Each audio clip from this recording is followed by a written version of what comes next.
Tu sais, ce qui me choque vraiment dans le trading, c'est pas que les gens perdent de l'argent sur quelques trades, genre une mauvaise prise de position ou le marché te remet en place. Ça, finalement, j'ai envie de te dire, c'est normal. Ce qui me choque vraiment, c'est autre chose. C'est que malgré tout ce qu'on a à notre disposition aujourd'hui, à savoir les outils, les datas, les formations, l'intelligence artificielle, YouTube, les communautés, le résultat, lui, ne change toujours pas. Toujours le même chiffre, je pense que tu as déjà entendu parler partout que 90% des traders ne sont pas rentables sur les marchés financiers. Donc c'est pas 60, c'est pas 70, c'est environ 90% et c'est énorme. Et le plus fou dans cette stat, c'est que ce chiffre ne baisse pas du tout. On est en 2026 et on est exactement au même point. Et si tu penses que ces 90% perdent juste parce qu'ils n'ont pas la bonne stratégie ou le bon indicateur, tu te trompes complètement. Le vrai problème est ailleurs. Salut, moi c'est Ryan et aujourd'hui j'ai juste envie de t'expliquer calmement pourquoi en 2026 on a toujours autant de retail, donc de particuliers qui sont perdants sur les marchés financiers en trading. Il faut savoir que le trading c'est une compétence qui est censée être très technique, très mathématique et nécessitant une grande psychologie. Je t'en parle sans te vendre du rêve, sans promesses douteuses, juste avec la réalité. Et petite parenthèse rapide, si tu découvres la chaîne, c'est sûrement ma première vidéo et si ce sont des thématiques qui t'intéressent, je t'invite à t'abonner pour soutenir la chaîne et aussi que je puisse t'apporter énormément de valeur. Et ça, bien sûr, peu importe ton niveau. Reste jusqu'à la fin si tu veux connaître toute la vérité à propos de ce domaine à la fois controversé et passionnant. Et ici, je ne te parle pas du tout de signaux de trading ou seulement de mindset. Mon objectif principal, il est simple, c'est d'apprendre une vraie compétence. Et pour que tu saches plus précisément pourquoi je fais ça, en fait, moi j'ai travaillé en institution pendant 4 ans et aujourd'hui je trade pour mon propre compte depuis quelques années et je vis aujourd'hui grâce à cette activité, ce qui me permet finalement d'avoir une liberté géographique et aussi de prendre le temps de faire ce contenu en ligne. Alors en ce qui me concerne, je suis spécialisé sur le marché des small caps. Donc les small caps sont les marchés des actions, donc des equities de petite et moyenne taille. Donc je ne vais pas trader des grosses boîtes comme Nvidia, comme Google ou les gros indices, mais plutôt des boîtes qui vont avoir une capitalisation inférieure à 2 milliards. Et ma lecture principale, ça va être le volume, les flux, les news macroéconomiques, microéconomiques. Donc je suis très orienté analyse fondamentale et analyse technique en même temps, justement dans le cadre de l'exécution, qui est très importante. Et si j'ai décidé aujourd'hui de te parler des 90% des gens qui ne sont pas rentables, ce n'est pas du tout pour juger, c'est juste pour t'éviter de tomber exactement dans le même piège que la majorité des personnes qui se lancent dans le trading. Alors je me suis surtout demandé pourquoi ce chiffre ne bouge pas. Et en creusant vraiment, pas en regardant 2 vidéos sur YouTube, pas en lisant 2-3 posts sur LinkedIn, j'ai compris un truc très simple.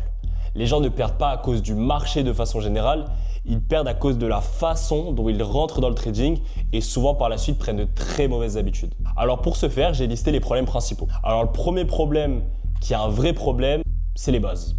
La majorité des gens que j'entends parler de stratégie avant même de comprendre ce que veut dire une probabilité, ce que veut dire une espérance, un drawdown, comment on dimensionne une position. Je vais te donner un exemple très simple où normalement tu es censé pouvoir calculer assez rapidement. Imaginons que tu gagnes 40% de tes trades avec un ratio de 2 pour 1. Est-ce que tu es rentable?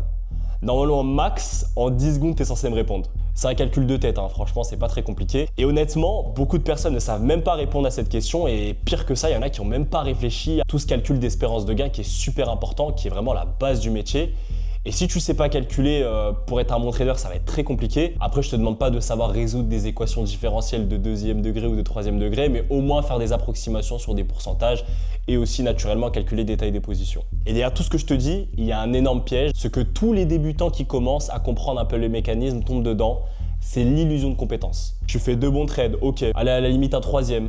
Après, tu changes un paramètre, tu ajoutes un autre indicateur, puis un autre. Et là, tu te dis, ça y est, j'ai compris. Et à ce moment-là, tu fais exactement la même chose que tout le monde. Tu augmentes la taille de tes positions, même si ton capital reste le même. Tu augmentes la fréquence de tes trades dès que tu vois un truc visuel. Tu fonces tête baissée et tu pries pour que ça passe. Et je pense que la plupart ont déjà tradé de la sorte. Bon, je t'en vais à moitié, si c'est le cas, t'inquiète. Et aussi, parfois, tu vas même toucher à des leviers sur des actifs ultra volatiles. Et perso, moi, je pourrais pas dormir tranquille la nuit, surtout si, imaginons, je fais du levier sur du trading crypto. Le jour où tu seras liquidé, peut-être que c'est le jour où tu arrêteras de le faire, mais en tout cas, bon courage à toi et bon courage à ta santé parce que souvent, les gens qui font ça ne dorment pas très bien la nuit. Pour te la faire simple, tu n'es pas dans un jeu vidéo, mais dans un vrai monde de requins où chaque opérateur veut gagner de l'argent. Le deuxième problème est encore beaucoup plus profond. Il est structurel. Aujourd'hui, le trading est devenu ultra compétitif et ultra quantitatif. Que ce soit dans les fonds, dans les desks de trading, ils recrutent des ingénieurs, des quants, des data scientists, des développeurs, même parfois des physiciens. Ce sont des gens qui bossent sur des modèles, sur des stats, sur des algorithmes depuis des années. Et toi, tu arrives sur le même marché avec quelques milliers d'euros, un graphique, peut-être une ou deux vidéos TikTok sans aucun avantage mesurable. Et là, écoute bien, c'est super important. Il y a un mot que tu dois vraiment retenir, un seul mot, c'est ton edge. C'est pas une opinion, c'est pas une intuition, c'est pas un ressenti. Il s'agit en fait d'un avantage statistique, quelque chose que tu peux mesurer, quelque chose que tu peux répéter, quelque chose qui continue de fonctionner même si tu traverses une période difficile. Et sans ce edge, tu ne traites pas, tu espères. Donc autant aller jouer à la roulette au casino en quelque sorte si tu veux mon avis. Le troisième problème, c'est que la plupart des perdants sont sur les mauvais marchés. Très peu de gens en parlent sur YouTube en France et pourtant c'est énorme. Entre le forex en CFD, les indices avec levier, le trading de crypto meme coin ou même le trading d'options, les gens ne savent même pas comment le prix est donné sur le produit. Donc ne savent même pas comment fonctionne le pricing. On va prendre l'exemple du forex parce que je pense que c'est le plus tradé sur les marchés sur YouTube. C'est l'un des marchés aujourd'hui les plus compétitifs de par son nombre d'opérateurs, de son utilité dans le commerce international. Il suffit qu'il y ait un chiffre macro non pricé, un commentaire de la banque centrale mal interprété par le marché ou un spike de volatilité et ton compte peut perdre 20, 30 voire 40% en quelques minutes. Je te rassure, si c'est le cas, c'est pas parce que tu es nul, mais parce que tu es mal positionné sur un terrain extrêmement difficile. Le quatrième problème est celui qui m'énerve le plus. C'est bien évidemment le levier. Plus ton levier monte, plus ta probabilité de ruine monte et naturellement, plus ton drawdown devient super violent. Et dans tout ça, ton espérance réelle se dégrade. Et tout ça, c'est mathématique. Il suffit d'une grosse perte pour effacer 5 ans de bons trades et la majorité des traders débutants ne savent même pas leur espérance ou leur risque-reward.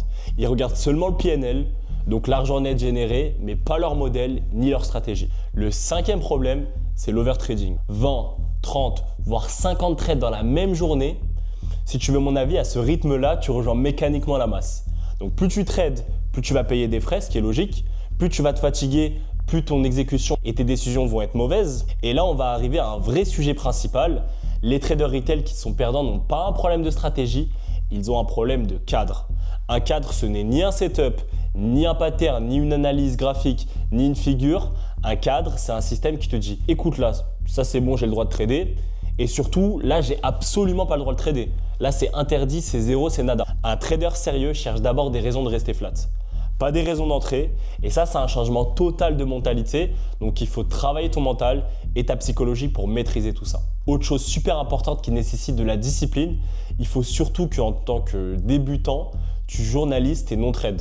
Donc ça, vraiment, je te le recommande vivement. C'est peut-être compliqué au départ, mais en gros, ce que tu dois faire, c'est récupérer toutes les situations où tu n'as pas tradé pour une certaine raison, que tu dois expliquer pourquoi tu ne l'as pas fait et à chaque fois dire si ça a été une bonne ou une mauvaise idée. Et c'est exactement comme ça que tu vas construire ton edge, tout simplement. Le trading, c'est donc un jeu de probabilité, mais ce n'est pas un jeu d'argent au sens figuré du terme.